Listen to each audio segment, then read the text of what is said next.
Hello students, welcome back. आज हम principles of accounting में अकाउंटिंग स्टैंडर्ड जो कवर कर रहे थे उसको हमने AS 17 तक किया था, जो था आपका सेगमेंट रिपोर्टिंग, जिसको मैं एक स्टोरी के थ्रू आपको समझाने की कोशिश की थी।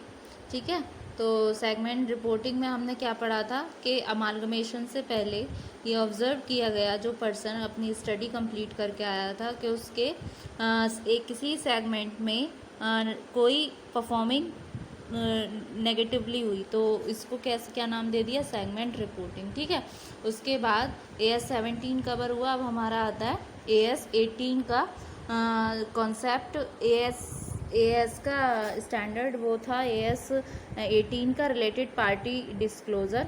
इसमें क्या था, जब सेगमेंट रिपोर्टिंग जो है हमारी नेगेटिव पाई गई, परफॉर्मिंग नेगेटिव, तो सेगमेंट रिपोर्ट रिवील कर रही है कि वहाँ क्या हुआ था, कोई अब नॉर्मल पेमेंट्स कर दी थी made to the related party, मतलब किसी रिलेटेड पार्टी ने डिस्क्लोजर कर दिया था, मतलब सेगमेंट रिपोर्ट रिवील कर रही थी कि उसने कोई अब नॉर्मल पेमेंट कर दी थी। तो यहाँ पर हमारा AS 18 को ऐसा रिलेट करके रिलेटेड पार्टी डिस्क्लोजर हो गया यहाँ पर रिलेटेड पार्टी करके। ठीक है, फिर उसके बाद में AS 19 इसमें आएगा लीजेस। लीजेस क्या हो गया, जो अब नॉर्मल पेमेंट है जो मेड हो रहा है आपके रिलेटेड पार्टीज़ को, was for high lease rentals था। तो ये डिसाइडेड किया गया कि इसको हम क्लोज इट डाउन कर दें, इसको बंद कर दें। तो यहाँ पर AS 19 में लीजेस आ गया।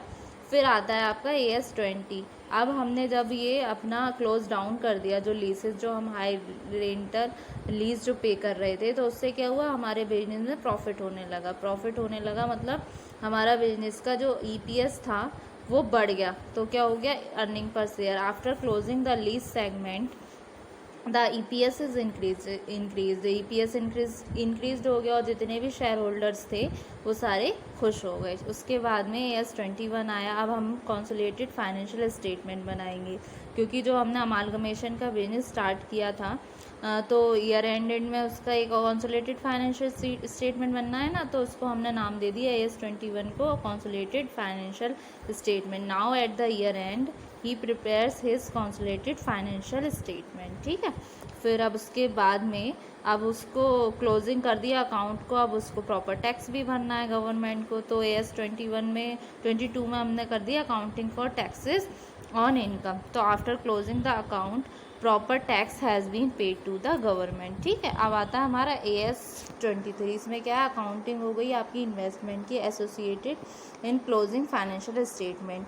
जो कंपनी है वो उसने कोई भी टैक्स पेड नहीं किया अपने एसोसिएट बिजनेस का। ठीक है, तो यहाँ पर accounting for investment in associate in consolidated financial statement. ठीक है, अब AS आते हैं 24 पर। AS 24 क्या कहता है आपका, डिसकंटिन्यूइंग ऑपरेशंस। इसमें क्या है, because the associate business is now discontinued. जो आपका एसोसिएट बिजनेस है उसको हम क्या कर देंगे, डिसकंटिन्यूइंग कर देंगे। तो ये इसको नाम दे दिया हमने डिसकंटिन्यूइंग ऑपरेशंस। अब उसके बाद में हमने उसको क्रॉस चेक करने के लिए ऑथेंटिसिटी को एक इंटरिम फाइनेंशियल रिपोर्टिंग करवाई है, यानी कि इंटरिम आंतरिक फाइनेंशियल रिपोर्टिंग कराई। तो टू क्रॉस चेक द, ये आ गया आपका AS 25 में, to cross check the authenticity of that discontinued business. जो हमने डिसकंटिन्यू जो बिजनेस किया था ना, उसकी हमने क्रॉस चेक किया ऑथेंटिसिटी डिसकंटिन्यूड बिजनेस की। तो इंटरिम रिपोर्ट्स आर रिव्यूड, हमने इसकी इंटरिम रिपोर्ट को रिव्यू किया, तो उसको उससे रिलेट कर देंगे। तो इंटरिम फाइनेंशियल रिपोर्टिंग हो गया। ठीक है, फिर अब हमने रिपोर्ट को रिव्यू करा, तो हमने जो एफर्ट लगाए थे बिजनेस में वो निकल कर आए एक तरीके से गुडविल के रूप में। मतलब जब हमने क्रॉस चेक कराया तो हमारी रिपोर्ट अच्छी निकल के आई। तो गुडविल क्या होता है, हमारा इंटेंजिबल एसेट्स होता है। तो यहाँ पर हमने इसको ट्रिक बना के सॉल्व किया, AS 26 में डाल दिया इंटेंजिबल एसेट्स। ठीक है, तो ये स्टोरी से इसमें रिलेट कर दिया। फिर उसके बाद में हमने फाइनेंशियल रिपोर्टिंग की, इंटरेस्ट की। जो इंटरेस्टेड था, अब वो बंदा इंटरेस्टेड हो गया, जब उसकी गुडविल अच्छी हुई तो वो इंटरेस्ट हुआ कि अब वो जॉइंट वेंचर में भी पैसा लगाए। जॉइंट वेंचर जैसे कि मैंने आपको बता रखा है, पढ़ाया था, जॉइंट वेंचर अकाउंट्स में किसी एक स्पेशल टास्क के रिगार्डिंग जॉइंट वेंचर किया जाता है।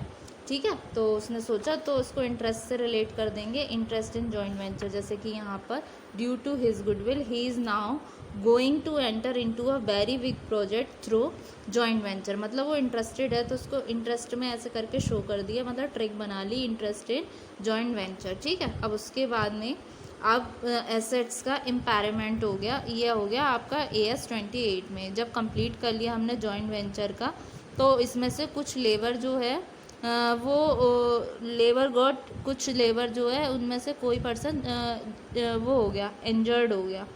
ठीक है, और उसने फाइल कर दिया इम्पेयरमेंट ऑफ एसेट्स में। हाँ वो हाँ, इम्पेयरमेंट ऑफ एसेट्स में क्या हुआ आपका जो ये कंप्लीट कर दिया जब हमने जॉइंट वेंचर, तो एसेट जो है वो जस्टिफाई नहीं हो रहे बुक वैल्यू से, फ्यू ऑफ असेट्स, तो रिजल्ट में क्या आ गया, इम्पेयरमेंट आ गया। मतलब बुक वैल्यू उसकी अलग आ रही थी और वैसी वैल्यू उसकी अलग आ रही थी, कुछ असेट्स की बुक वैल्यू अलग थी और वैसे वैल्यू उसकी अलग थी, तो यहाँ इम्पेयरमेंट हो गया। इम्पेयरमेंट ऑफ एसेट्स के बाद अब हमने प्रोविजंस करी कंटिजेंट लायबिलिटी और कंटिजेंट एसेट्स के। ठीक है, उस इम्पेयरमेंट ऑफ एसेट्स के बाद तो क्या हुआ, इसमें जॉइंट वेंचर में उसमें से कुछ लेबर जो है इंजर्ड हो गई, तो उसने फाइल कर दिया कोई केस अगेंस्ट कंपनी के।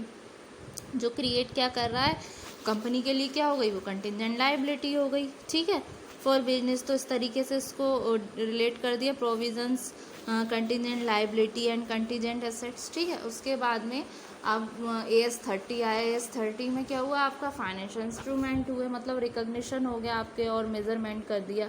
जो अमाउंट, जो मनी हम पेबल कर रहे हैं लेबर को, वो मेजर हो रही है आप कोर्ट के द्वारा कि जितना कितना इन्होंने पेमेंट किया, तो उसका उसने मेजरमेंट कर रही है, तो इससे इसको रिलेट कर दिया कि financial instrument recognition and measurement. तो ये आ गया इंडियन अकाउंटिंग स्टैंडर्ड 39 ऐसे करके। ठीक है, फिर अब उसके बाद AS 30 हुआ, तो अब का आया AS 31। AS 31 में क्या, फाइनेंशियल इंस्ट्रूमेंट की प्रेजेंटेशंस हो गई, तो एक ऑर्डर पास हो गया प्रेजेंट करने में जो रिक्वायर की गई है मनी लेबर को। उसके बाद क्या हुआ, AS 32 में हमने क्या कर दिया, फाइनेंशियल इंस्ट्रूमेंट्स जो हमने किया था ऊपर, उसमें पहले हमने प्रेजेंटेशन किया था, फिर कोर्ट ने क्या किया, उस फाइनेंशियल इंस्ट्रूमेंट का डिस्क्लोजर कर दिया, मतलब for the closure of the case. अब केस का क्या हो गया, क्लोजर हो गया।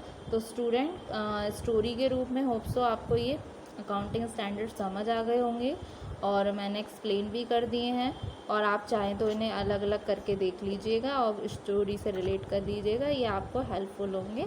ठीक है, तो होप सो आपको ये लेक्चर समझ आया होगा अकाउंटिंग स्टैंडर्ड। वैसे आप पढ़ेंगे तो आपको बड़ा बल्कि सा लगेगा कि सारा एग्ज़ाम कैसे पढूं, लेकिन स्टोरी के बेसिस से आपको मैंने कोशिश की है कि शायद आपको ये अच्छे से समझ आ जाए। तो होप सो स्टूडेंट आपको ये लेक्चर समझ आया होगा।